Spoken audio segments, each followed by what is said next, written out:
রাসূলুল্লাহ সাল্লাল্লাহু আলাইহি ওয়াসাল্লাম যখন নবুয়ত প্রাপ্ত হলেন, মক্কার অলিতে গলিতে হাবিবুল্লাহ রাসূল আকরাম সাল্লাল্লাহু আলাইহি ওয়াসাল্লামকে দাওয়াত দিতে লাগলেন। আল্লাহর হাবিব সাল্লাল্লাহু আলাইহি ওয়াসাল্লাম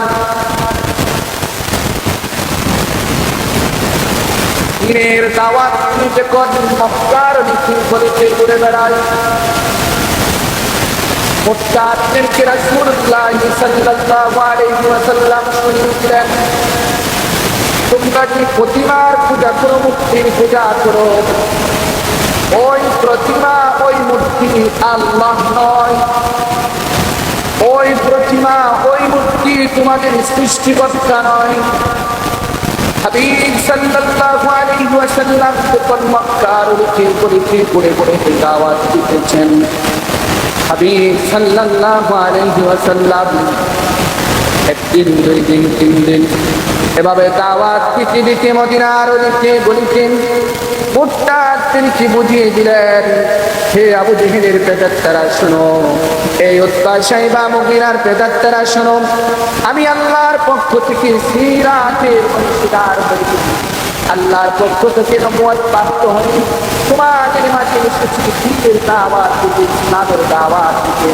হে বন্ধুরা রে, এতদিন পর্যন্ত মূর্তির পূজা করেছো, প্রতিমার পূজা করেছো, তোমরা সূর্যের পূজা করেছো, গরুর পূজা করেছো, গাছের পূজা করেছো, তোমাদের জন্য এই গাছ পূজা নয়, মূর্তি পূজা নয়, তোমাদের একজন সৃষ্টিকর্তা রয়েছেন, তিনি হলেন আল্লাহ। এভাবে দাওয়াত পৃথিবীতে হাবিব সাল্লাল্লাহু আলাইহি ওয়াসাল্লাম মদিনার অলিতে গলিতে ঘুরতেছেন। আবু জেহেল, উতবা, শাইবাদের কানে খবর গেল। আবু জেহেল, উতবা, শাইবারা বলতে লাগলেন, মুহাম্মাদুর রাসূলুল্লাহ আমাদের বাইফু ঈমান নাকি নতুন ইসলামের দাওয়াত দিতেছেন, ওই বাইফুকে আমাদের পথ থেকে সরিয়ে দিতে হবে, আমাদের বড়ত্ব চলবে না। যদি মুহাম্মাদুর রাসূলুল্লাহ সাল্লাল্লাহু আলাইহি ওয়াসাল্লাম মানুষকে কোরআনের দাওয়াত দিলেন, আল্লাহর দাওয়াত, রিসালাতের দাওয়াত দিয়ে মানুষকে যদি সত্যের পথে নিয়ে যায়, আমাদের বন্দাকি বন্ধ হয়ে যাবে। রাসূলুল্লাহ সাল্লাল্লাহু আলাইহি ওয়াসাল্লাম দাওয়াত দিতে লাগলেন। এভাবে দাওয়াত দিতে দিতে অসংখ্য মানুষ রাসূলের আহ্বানে সাড়া দিতে লাগলেন। রাসূলুল্লাহ সাল্লাল্লাহু আলাইহি ওয়াসাল্লামের ডাকে সাড়া দিয়ে অসংখ্য সাহাবায়ে কেরাম ঈমান আনলেন। হযরত হামজা রাদিয়াল্লাহু তাআলা আনহুমা রাসূল আকরাম সাল্লাল্লাহু আলাইহি ওয়াসাল্লামের সাথে ছিলেন, রাসূলের পাশে, কিন্তু ঈমান আনে নাই। রাসূলের পাশে রাসূলকে সব সময় সহযোগিতা করতে লাগলেন, কিন্তু আশেপাশে অসংখ্য সাহাবায়ে কেরাম ঈমান আনয়ন করল। এই কথা যখন আবু জেহেলের কান পর্যন্ত চলে গেল, আবু জেহেল মদিনার মক্কার অসংখ্য কাফের মুরতাদদের যুব সমাজকে লেলিয়ে দিলেন রাসূলের পিছনে। রাসূলুল্লাহ সাল্লাল্লাহু আলাইহি ওয়াসাল্লামের হাবিবুল্লাহ সাল্লাল্লাহু আলাইহি ওয়াসাল্লামের মাথার মধ্যে আঘাত করল, বিজ্ঞান করল। রাসূলের চেহারা মুবারক রক্ত পতিত হলো মাটির মধ্যে, রাসূলের রক্ত মাটির স্পর্শ করল। রাসূল তবু দাওয়াত বন্ধ করে নাই। হাবিব পৃথিবীর রাস্তে কাছে দাওয়াত দেওয়ার জন্য রাসূলুল্লাহ সাল্লাল্লাহু আলাইহি ওয়াসাল্লাম মক্কার অলিতে গলিতে দাওয়াত দিতে লাগলেন। আবু জেহেল রাসূলের পিছনে তার মুরতাদ বাহিনীদেরকে লেলিয়ে দিলেন। মুরতাদ বাহিনীরা প্রতিনিয়ত হাবিবুল্লাহ সাল্লাল্লাহু আলাইহি ওয়াসাল্লামের পিছনে হাবিবুল্লাহকে দুশমন বলে, জাদুঘর বলে গালি দিতে লাগলো, হাবিবুল্লাহকে পাথর নিক্ষেপ করতে লাগলো। তবুও হাবিবুল্লাহ এক সেকেন্ডের জন্য মক্কাবাসীদেরকে পিছনে ফেলে দেয় নাই। সুবহানাল্লাহ। আল্লাহ রাব্বুল আলামিন আসমান থেকে জিবরাইল আলাইহিস সালাতু ওয়াস সালামকে পাঠিয়ে দিলেন, হাবিব আপনি অনুমতি দেন, আসমান থেকে আমি জিবরাইল আল্লাহর পক্ষ থেকে জমিনকে আমি উল্টিয়ে দেব, আল্লাহ হাবিব বলেন, আমি যদি এই মক্কাবাসীকে উল্টিয়ে দিই তাইলে আমার দাওয়াত চলবে কোথায়? সুবহানাল্লাহ। কেমন মায়ার নবী ছিলেন, দাওয়াত দিতে লাগলেন। আজকের এই সমাজে আল্লাহ রাব্বুল আলামিনের দ্বীন এবং ইসলামের যখন দাওয়াত দেওয়া হয়, যখন কালিমাতুল্লাহ ইলাহি কালিমাতুল্লাহর দাওয়াত দেওয়া হয়, যখন ইসলামের দাওয়াত দেওয়া হয়, যখন কোরআন সুন্নাহর কথা বলা হয়, তখন অসংখ্য নাস্তিক মুরতাদরা এদেশের আলেম সমাজদের গলা টিপে ধরে বসে থাকতে চাই, ঠিক কিনা বলেন? স্পষ্ট কথা বলে দিতে চাই, মুসলিম উম্মার নিভে যাওয়া যুব শক্তি জেগে উঠেছে।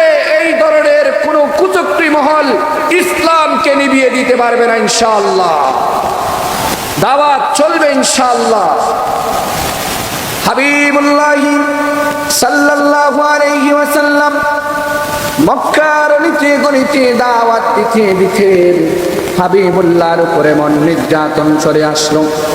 হাবিব সাল্লাল্লাহু আলাইহি ওয়াসাল্লামের উপরে মন নির্যাতন চলে আসলো। আমার নবী সাল্লাল্লাহু আলাইহি ওয়াসাল্লামকে পাথর নিক্ষেপ করে রক্তাক্ত করে দেওয়া হলো। হাবিবুল্লাহকে নিজের বিদা মাটি সব ছেড়ে দেওয়ার জন্য বাধ্য করা হলো। নিজের বাড়ির সামনে ময়লা মেরে দেওয়া হলো। হাবিবুল্লাহ তবুও এক সেকেন্ডের জন্য মক্কাবাসীর জন্য বদদুয়া দিলেন না। সুবহানাল্লাহ।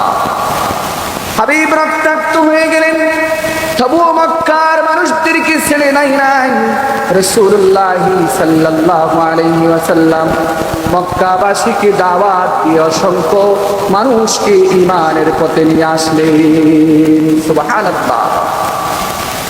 আরে ফের কাফেরেরা ছিন্ন না এ আলম, মক্কার কাফেরেরা ছিন্ন না এ আলো। দুষ্ট ছেলেদের পিছ দিল লেলিন, পাথরের আঘাতে কত বীর কত হয়ে সারা শরীর থেকে রক্ত জড়ে। হে রাসূল তোমাকে বলি আমি কেমন করে, হে রাসূল তোমাকে বলি আমি কেমন করে। আল্লাহু আকবার। রাসূলুল্লাহ সাল্লাল্লাহু আলাইহি ওয়াসাল্লাম ঈমানের দাওয়াত দিতে লাগলেন। এক বিন্দু পরিমাণ হকের পথ থেকে আল্লাহ রাব্বুল আলামিনের পয়গম্বর এক সেকেন্ডের জন্য পিছপা হলেন না। সুবহানাল্লাহ। कौनैन के मुख्तार खुदा तुमको बनाया,